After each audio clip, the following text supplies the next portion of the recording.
అయితే ఆయన వచ్చు దినమును ఎవరు సహింపగలరు? ఆయన అడుగగా ఎవరు ఓర్వగలరు? ఆయన కంసాలి అగ్ని వంటివాడు, చాకలివాని సబ్బు వంటివాడు, వెండిని శోధించి నిర్మలము చేయువాడై ఉన్నట్లు కూర్చొని ఉండును.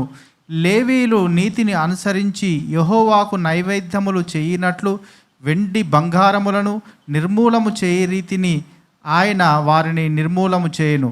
అప్పుడు మునుపటి దినములలో ఉండినట్లు, పూర్వ సంవత్సరములలో ఉండినట్లు యూదావారు యెరూషలేము నివాసులు చేయు నైవేద్యములు యెహోవాకు ఇంపుగా ఉండును.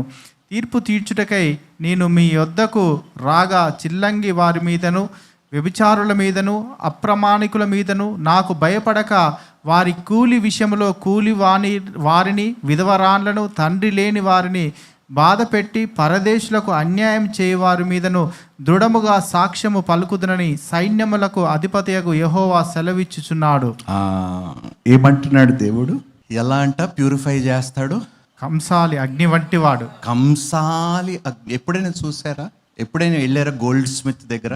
ఈరోజు దేవుడు మీ జీవితాల్లో అగ్ని వంటి పరిస్థితులు గుండి నడిపిస్తున్నాడంటే మిమ్మల్ని బాగు చెయ్యటము కోసమే, మెరుగైన పాత్రలుగా మీరు బయటికి రావటము కోసమే. అందుకనే శ్రమ కలుగుట నాకు మేలాయను, నా శ్రమలను నేను మహా ఆనందముగా ఎంచుచున్నాను. ఎందుకో తెలుసా? ఈ బంగారములో ఉన్న చెత్తనంతయు ఆయన అగ్నితో కాల్చి మెరుగైన బంగారముగా మార్చనై ఉన్నాడు.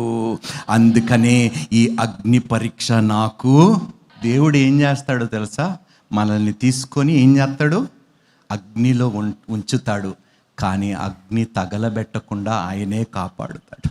అగ్నిలో పెట్టేది ఆయననే, అగ్ని మనల్ని దహించకుండా చూసేది ఆయనే. కానీ ఆ అగ్నిలో ఉన్నంత వరకు బాగా ఇబ్బందికరంగా ఉంటుంది. అనుభవించారా ఎప్పుడైనా ఇలాంటి పరిస్థితులు మీరు? God is not trying to improve you, but he is trying to purify you.